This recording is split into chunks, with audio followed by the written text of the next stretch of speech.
Hello, class 8 students. Today we will start about the fourth part of chapter 9 history. In last part, already we studied about the Raja Ram Mohan Roy, Ishwar Chandra Vidyasagar. In this part, we will study about the Dadabhai Naroje.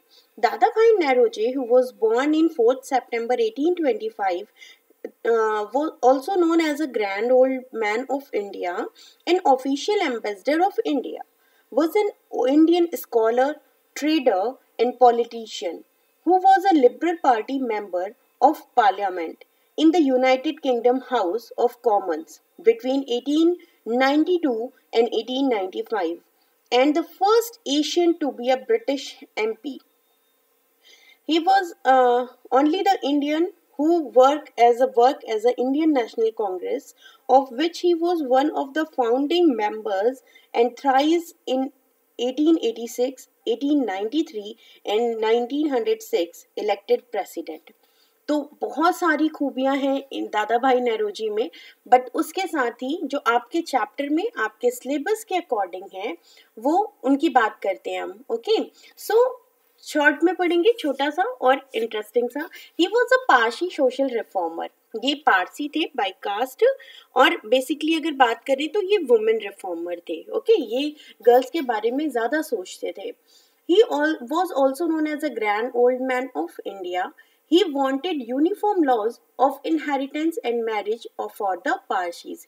ये चाहते थे जो पर्शीज में जो marriages होती हैं उसमें inheritance मिले जो वुमेन है उनको. ओके, उनके जो हस्बैंड है उनको उनकी प्रॉपर्टी में हिस्सा मिले. He always insisted that women must be given a legal status which was not acceptable in those times.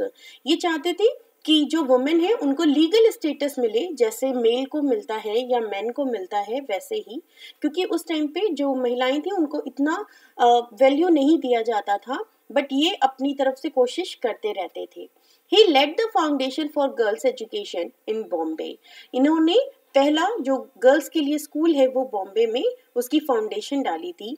He volunteered to teach without taking any salary when the first girls' school was started in Bombay.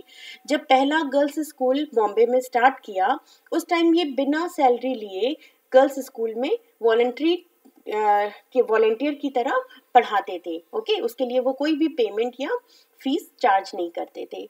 He went from door to door asking the parents to send their daughters to school for education. ये घर घर जाकर जो parents थे, माता पिता थे, उनको समझाते थे और उनसे रिक्वेस्ट करते थे कि आप अपनी डॉटर्स को स्कूल भेजिए जिससे वो एजुकेशन ले सके. तो इतने इंटरेस्टिंग थे, इतने क्वालिफाइड होने के बावजूद, इतना रिस्पेक्ट मिलने के बावजूद इन छोटी छोटी बातों पे ये ध्यान देते थे. हमें ऐसे बड़े लोगों से कुछ ज़रूर सीखना चाहिए. तो इसी की इनकी गुड लक के साथ हम आगे मिलते हैं नेक्स्ट सेशन में, नेक्स्ट वीडियो में, और मिलेंगे नेक्स्ट रिफॉर्मर के साथ. तब तक के लिए bye bye and keep studying.